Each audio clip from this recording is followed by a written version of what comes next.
Hello, my name is Reverend Dr. May Elise Cannon. Today is day 64. It's December 9th, and it's 64 days since the October 7th attacks by Hamas, since the shutting off of water, gas, and so many other desperately needed things from Gaza, and since the bombing campaign on Gaza began. Yesterday was a significant day at the United Nations. The UN Security Council met to vote on whether or not to urge an immediate ceasefire. After the Secretary General Antonio Guterres invoked a rarely used power, we've talked about this throughout the week, Article 99, warning that an impending humanitarian catastrophe in Gaza risked a total breakdown in public order. The US vetoed the resolution. Here's the key points to know. This is from the United Nations news source.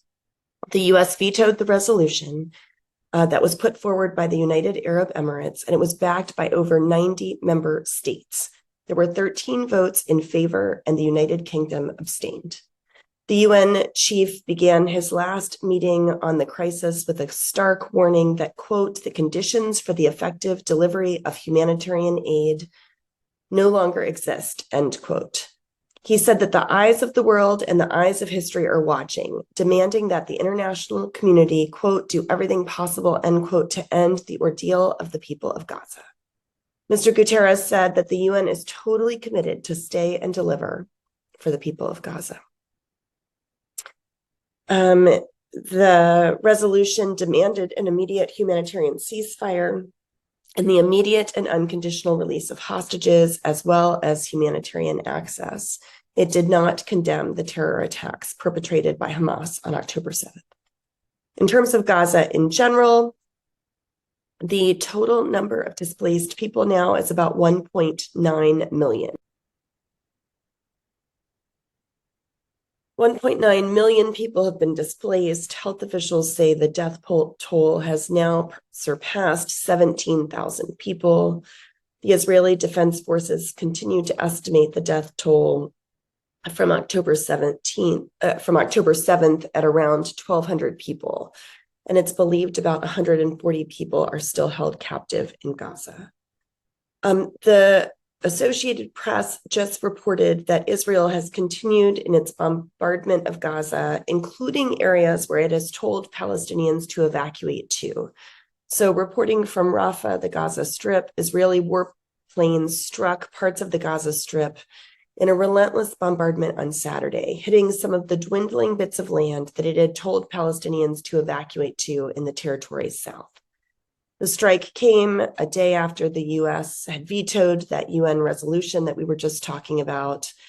And the UN Secretary General said this about the attack. Attacks from the air, land, and sea are intense, continuous, and widespread.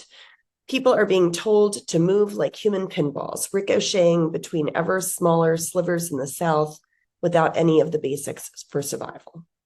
And so what can we do? We at Churches for Middle East Peace continue to call people to give, act, and pray. Humanitarian assistance is barely making it into the Gaza Strip. And so our efforts in terms of calling for an end to violence, an end to war, and calling for a ceasefire are critically important. So we encourage you in your advocacy, call for a laying down of weapons, call for an end to violence, use our resources to call your members of Congress to demand for a bilateral ceasefire so that alternative means such as negotiations and other efforts can be used to pursue peace. Yesterday, December 8th, was the Feast of the Immaculate Conception, and His Holiness Pope Francis invited the faithful to join him in prayer. And he said this, he said, I invite everyone, or I ask everyone, especially the faithful in Rome, to unite themselves spiritually to me in this act of entrustment. He was talking about to Mary, the Mother of God, as it is the Feast of the Immaculate Conception, praying particularly for peace, peace in Ukraine, peace in Palestine and Israel, and in every land wounded by war. Let us ask for peace, that hearts might be at peace, and that there might be peace. The Vatican also announced its support for a song called Hear Angels Cry. And it's a collaboration between a singer, Justina Safar, who's a resident in Bethlehem and a student at Bethlehem University, and a London-based band called Uberfuse. that was produced in partnership with John Handel, a music producer from Bethlehem. And all of the proceeds from the song will actually go towards families who have suffered as a result of the war in the Gaza Strip, benefiting in particular children who are paying the highest price of the ongoing conflict that's ravaging the Palestinian enclave. Pope Francis commended the song for drawing attention to the sublime significance of the city where Jesus Christ was born. And the singer, Justina Safar, said, while the tradition of Christmas displays might be dimmed this year, in remembrance of the many lives lost in Gaza, our voices unite to affirm that hope. Hope will never succumb to darkness. And I thought that was a good word for us today, that hope will never succumb to darkness. Might that be our prayer as we continue in our efforts to call for a ceasefire and to call for peace. Amen.